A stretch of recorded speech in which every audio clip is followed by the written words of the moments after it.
Elle est entrée dans la salle d'audience comme si le monde lui appartenait. La tête haute, des lunettes de soleil couvrant son mépris, un sourire en coin comme si tout cela n'était qu'un jeu. Mais ce qu'elle ignorait, et que personne ne pouvait prévoir, c'est que la juge qu'elle pensait pouvoir humilier allait lui donner une leçon qu'elle n'oublierait jamais. Que se passe-t-il quand une personne née dans le privilège pense être intouchable? Et que reste-t-il quand cette illusion s'écroule devant une salle pleine de témoins silencieux? Je vous présente Serena Van Dorn, 32 ans, fille d'un des plus puissants promoteurs immobiliers de Floride, réputée pour son train de vie luxueux, ses publications arrogantes sur les réseaux sociaux et son historique bien rempli d'impunité, de conduite en état d'ivresse à des agressions verbales. Tout a été effacé avec de l'argent ou des relations. Pour elle, les règles n'étaient qu'une suggestion. Jusqu'au jour où elle grille un feu rouge et manque de renverser un adolescent noir qui traversait sur un passage piéton.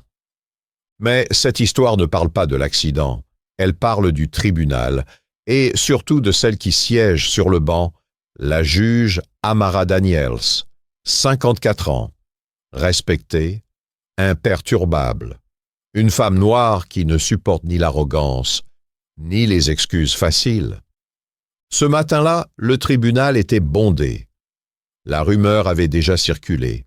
Serena devrait se présenter en personne, pas d'arrangement discret, pas de présence symbolique par avocat. Non, elle devait venir, et cette simple nouvelle avait attiré les regards. À 9h pile, la salle était remplie. Des journalistes silencieux, des membres de la communauté sur les bancs, et plusieurs téléphones cachés, déjà en train d'enregistrer. Puis la porte s'est ouverte. Serena est entrée comme sur un tapis rouge, ses cheveux parfaitement lissés, ses lunettes surdimensionnées, sa robe en soie criant le luxe. Elle ne regardait personne, elle n'avait pas besoin. Son sourire disait tout, quelle perte de temps. Son avocat, tendu, marchait derrière elle. On voyait qu'il avait tenté en vain de la raisonner. Mais elle s'en fichait. Elle s'installa, jeta son sac sur le banc, comme si elle était au spa, et s'affala, jambes croisées, téléphone à la main. Puis, la juge Amara Daniels entra, sans un mot. Mais sa présence suffit pour imposer le silence. Elle n'éleva pas la voix, elle n'en avait pas besoin. Vêtue de sa robe noire, elle s'installa, ajusta ses lunettes, ouvrit le dossier du jour et commença à lire avec lenteur et précision. « Veuillez vous lever » annonça le huissier. Tout le monde se leva, sauf Serena. Elle poussa un soupir théâtral, puis se leva à moitié comme si on lui demandait l'impossible. Son regard exprimait clairement « Pourquoi suis-je ici ?» La juge leva les yeux. Leur regard se croisa. Aucun mot, juste un silence lourd. Puis, elle replongea dans le dossier. « Mademoiselle Van Dorn, » dit-elle après quelques secondes, « vous êtes ici aujourd'hui pour répondre à plusieurs accusations. Conduite dangereuse, mise en danger d'un piéton et obstruction lors de votre interpellation. Comprenez-vous ces charges? » Serena ne leva même pas la tête. « Ouais, bien sûr, peu importe. » Un frisson parcourut la salle. Le greffier s'arrêta un instant. Même son avocat baissa les yeux. La juge Daniels, impassible, répondit calmement « Dans ce tribunal, nous observons un certain respect. Je vous conseille vivement de corriger votre ton. » Serena s'adossa à sa chaise et lâcha un rire léger. « Respect. Bien sûr, votre honneur. » Le sarcasme était tranchant. Ses paroles coupaient l'air comme un couteau. Ce n'était pas simplement du mépris. C'était une forme de supériorité, inconsciente, profonde. Mais la juge ne bougea pas. Elle poursuivit la procédure avec calme, lisant les faits. Serena pianotait sur son téléphone, se limait les ongles, murmurait à son avocat. Et soudain, le ton changea. « Mademoiselle Van Dorn, pouvez-vous dire à la cour ce qu'il s'est passé ce soir-là » Serena leva brièvement les yeux. « Un gamin a traversé. J'ai klaxonné. Il a eu peur. Fin de l'histoire. » Silence. La juge ferma lentement le dossier, croisa les mains et parla. « Pour information, dit-elle posément, le piéton s'appelait Elijah Brooks, 17 ans. Il traversait au feu vert quand votre véhicule a accéléré. Il a sauté pour éviter d'être percuté et s'est fracturé le poignet. » Serena haussa les épaules. « Il va bien, non ?» Les gens exagèrent. Le silence fut total. La juge hocha la tête, lentement. « Vous pensez vraiment cela ? Très bien. Souhaitez-vous lui dire en face ? Car il est ici, aujourd'hui. » Serena se figea. Elle tourna la tête et le vit. Elijah Brooks, assis calmement, bras bandés. Il la regardait, pas avec colère, mais avec une déception glaciale. Serena détourna les yeux. La juge se pencha légèrement. Sa voix toujours douce, mais plus tranchante que jamais. « Ce qui me trouble, ce ne sont pas vos actes. C'est votre incapacité totale à les reconnaître. Ce tribunal n'est pas là pour vous humilier. Il est là pour vous confronter à la réalité. Avant de continuer l'histoire, on a besoin de toi. Si ce récit t'a captivé jusqu'ici, aide-nous à atteindre les 1000 abonnés. Clique sur s'abonner, laisse un j'aime et dis-nous en commentaire. Penses-tu que des gens comme Serena peuvent vraiment changer? Ou apprennent-ils juste à mieux cacher ce qu'ils sont? Merci de nous suivre. La suite arrive très bientôt, et ce n'est que le début. La salle d'audience était figée. L'atmosphère lourde pesait sur chaque souffle retenu. Serena Van Dorn, jambes croisées, se trémoussait légèrement sur sa chaise. L'assurance qui l'enveloppait quelques instants plus tôt commençait à se fissurer. Elle ne semblait plus aussi sûre d'elle, pas encore effrayée, pas encore consciente, juste déstabilisée. Son avocat se pencha vers elle pour lui souffler quelque chose. Elle l'écarta d'un geste agacé, sans même le regarder. Puis, elle fixa de nouveau la juge Amara Daniels, cette fois sans ironie. La juge ouvrit un dossier, lentement, sortit un document. Chacun de ses mouvements était volontaire. Elle ne parla pas immédiatement. Elle laissa le silence faire le travail, ce silence pesant, gênant, que même les plus arrogants finissent par redouter. Enfin, ses yeux trouvèrent ceux de Serena. « Mademoiselle Van Dorn, dit-elle, toujours aussi calme, savez-vous combien de témoins ont vu ce qui s'est passé ce soir-là » Serena cligna des yeux. « J'ai rien fait. J'ai pas touché ce type. » « Ce n'était pas la question, » répondit la juge, imperturbable.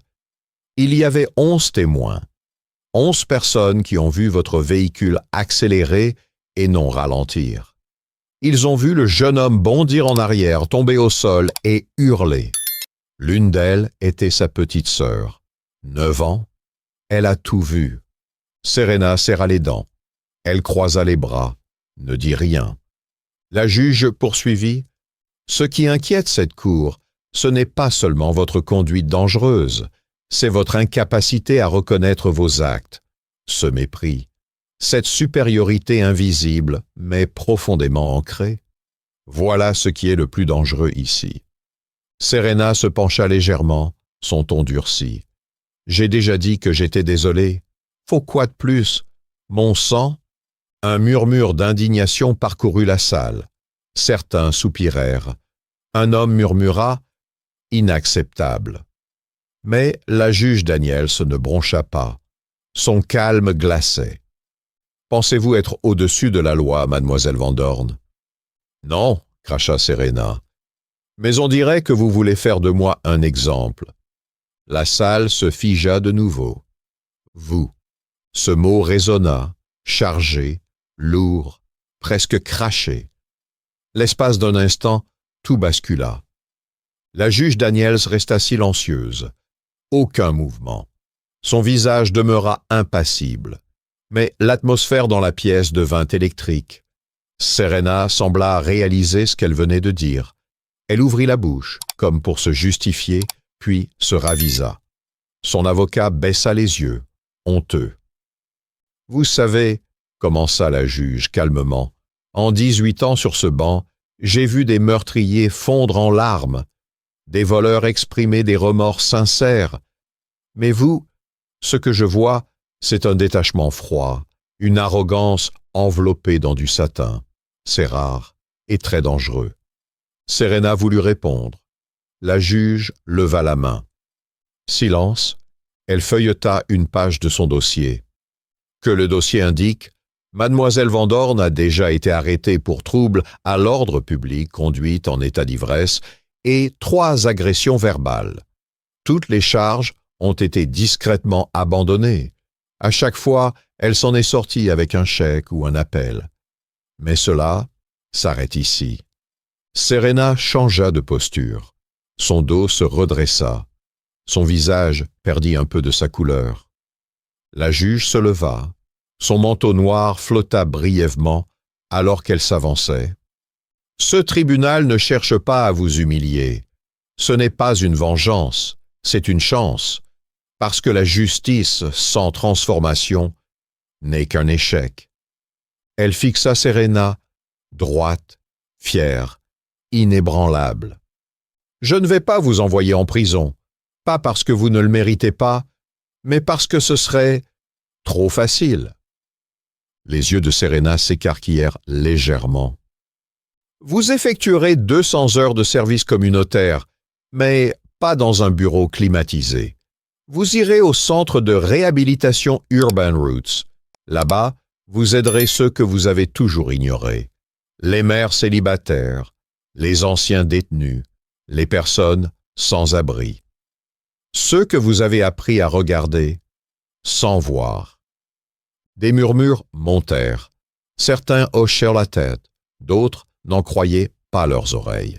« Et ce n'est pas tout, » continua la juge. « Vous assisterez à des sessions hebdomadaires de justice réparatrice. Vous écouterez. Vous entendrez les voix de ceux qui ont souffert à cause de choix aussi égoïstes que les vôtres. » Serena ouvrit la bouche, choquée. « Quoi? Je ne suis pas assistante sociale. » La juge ne répondit pas. Elle continua. « Et toutes les 2 semaines, vous me remettrez un rapport de réflexion, personnel, écrit à la main. Si vous échouez, vous reviendrez ici. » Silence total. Et la prison. Serena ne répondit pas. Son regard glissa vers Elijah Brooks, toujours assis. Il ne disait rien. Il regardait, simplement. Et cette fois, elle détourna les yeux plus lentement. La juge reprit sa place. « Je ne suis pas ici pour vous casser, mademoiselle Van Dorn, » dit-elle doucement. « Je suis ici pour vous réveiller, parce que si vous ne changez pas, un jour, votre ignorance vous détruira, ou détruira quelqu'un d'autre. » Et avant de clore, elle ajouta une dernière phrase, brève, tranchante, inoubliable. « Vous avez vu cette salle comme une corvée. Nous vous avons vu comme un avertissement. » La mâchoire de Serena trembla. Elle cligna des yeux. Et pour la première fois, on pouvait lire autre chose que du mépris sur son visage. « Fixez une date de révision dans 30 jours, » dit la juge à l'huissier. « Oui, votre honneur. » Alors que la salle se vidait lentement, Serena resta assise, immobile. Son téléphone n'était plus dans sa main. Son regard fixait le vide. Son univers venait de se fissurer. Et la chute ne faisait que commencer. Lundi matin, Sedem chez de Siatosem. Serena Van Dorn se tenait devant un bâtiment qu'elle aurait normalement ignoré. Un bâtiment gris, aux murs écaillés, avec une vieille enseigne qui disait « Centre de réhabilitation Urban Roots ». Aucun tapis rouge, aucun assistant, pas de chauffeur cette fois-ci pour l'escorter jusqu'à l'entrée. Elle resserra son manteau de luxe autour d'elle comme si cela pouvait la protéger de ce qui l'attendait à l'intérieur. En entrant, l'odeur de café fort et de désinfectant la frappa. Derrière un petit comptoir, une femme leva les yeux, l'observa de haut en bas et demanda sans sourire. « C'est toi, la fille du tribunal ?» Serena haussa les sourcils. « Je suppose, ouais. »« Ton nom ?»« Serena Van Dorn. » La femme décrocha le téléphone. « Ouais, elle est là. » Quelques instants plus tard, une femme apparut depuis le fond du couloir. Environ 50 ans, tenue simple, cheveux attachés en chignon, aucune trace de maquillage. Elle dégageait une force tranquille, presque militaire. C'était Monique Tillman, directrice du centre, ancienne sans-abri, survivante, chef de tout ce qu'elle avait construit ici. « C'est toi la bourgeoise ?» lança-t-elle. Serena ouvrit la bouche pour protester puis se ravisa. « Je suis ici pour faire mon service. » Monique la fixa. Pas un mot de trop, juste un hochement de tête. Puis elle tourna les talons. « Suis-moi. » Elles passèrent par un couloir étroit, mal éclairé, jusqu'à une cuisine modeste. Des bacs pleins de vaisselle sale, des casseroles fumantes, des bénévoles qui s'agitaient. Aucun luxe, aucun silence, juste des gens qui travaillaient. « Tu commences ici, » dit Monique. « Tu sers les repas, tu nettoies après, tu fais ce qu'on te dit. » Serena fronça les sourcils. « Je pensais que je ferais de l'administration, peut-être. » Monique se retourna lentement. « Ici, on bosse. Si tu veux du confort, retourne voir ton avocat. » Et elle s'éloigna sans autre mot. Serena resta plantée là, bouche entr'ouverte, ne sachant pas quoi faire, jusqu'à ce qu'on lui lance un tablier. Elle l'attrapa, maladroitement, et le mit. Le choc fut immédiat. Personne ne la reconnaissait, personne ne lui parlait avec admiration. Les regards étaient directs, parfois méfiants. Une mère de famille l'interpella sèchement parce qu'elle avait mis trop de sauce dans l'assiette de son fils. Un homme l'ignora complètement quand elle essaya de sourire.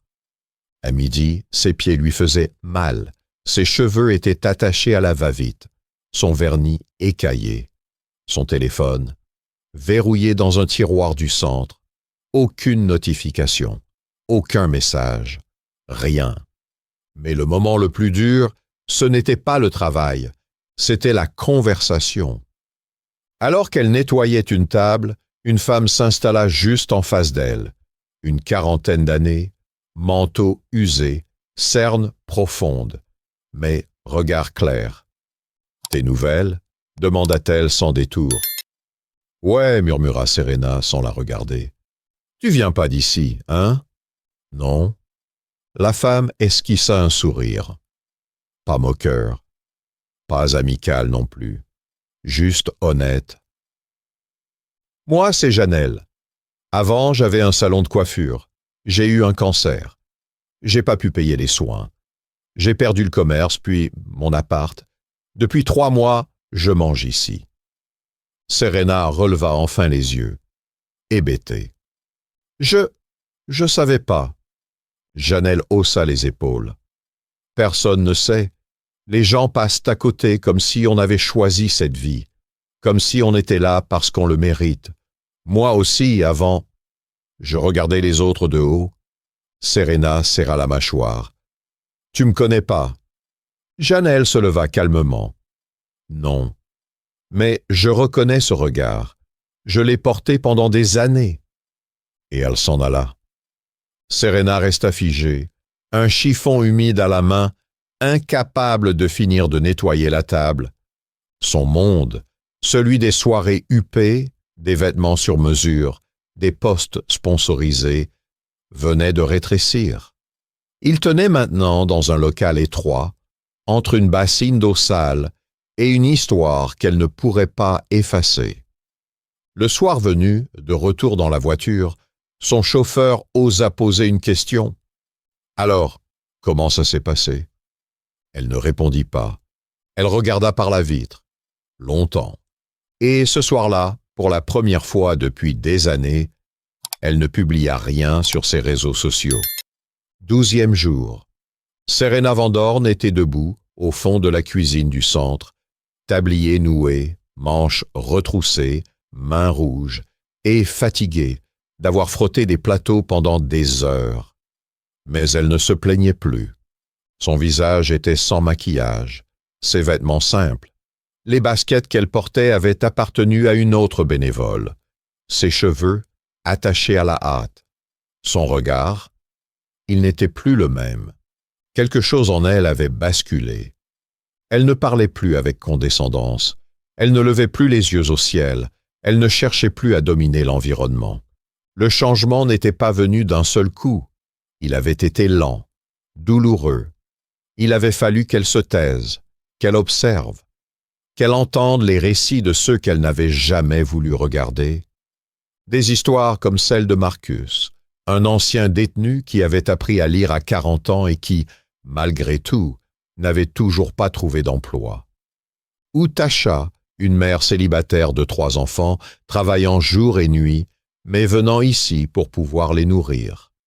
Chaque jour, chaque visage, chaque parole avait écorché un peu plus la carapace qu'elle s'était construite.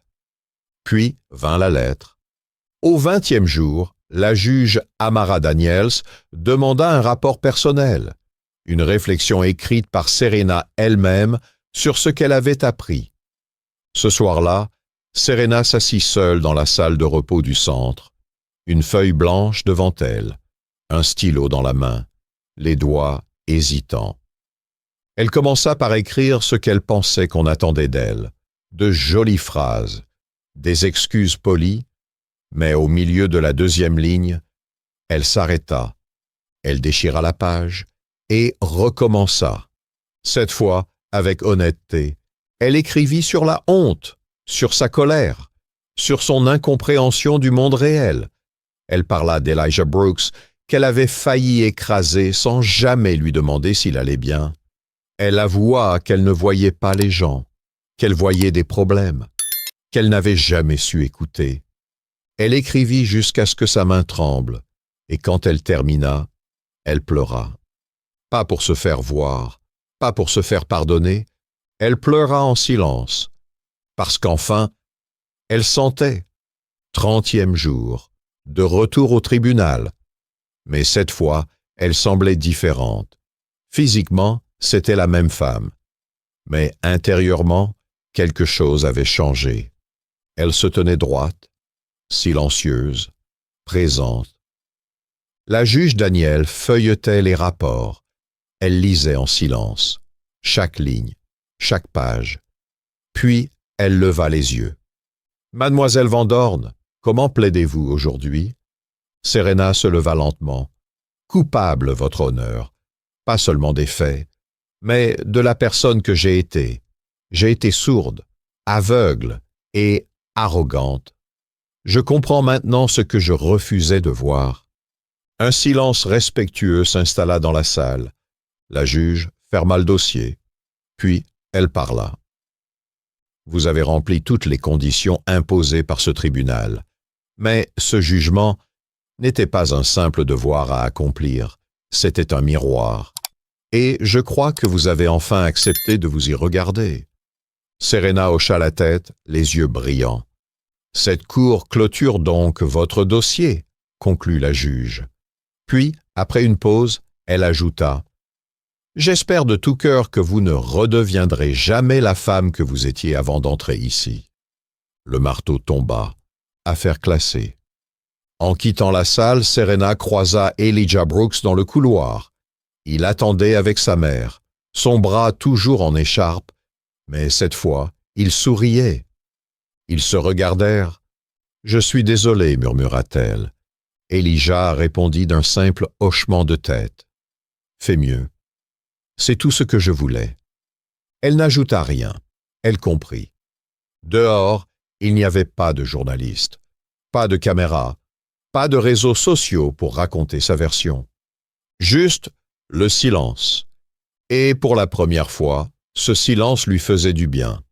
Parce que certaines leçons ne viennent pas par la peur, mais par l'humilité. par la chute et par la volonté sincère de changer. Et maintenant, on veut te poser une question. Penses-tu que Serena a vraiment changé ou a-t-elle simplement appris à mieux jouer le rôle? Dis-le-nous en commentaire. On lit chacun de vos messages. Et si cette histoire t'a touché, aide-nous à atteindre les 1000 abonnés. Clique sur s'abonner, mets un like et partage ton avis. Ton soutien nous aide à continuer à raconter des histoires fortes et humaines. Merci d'être là. À très bientôt pour une nouvelle histoire.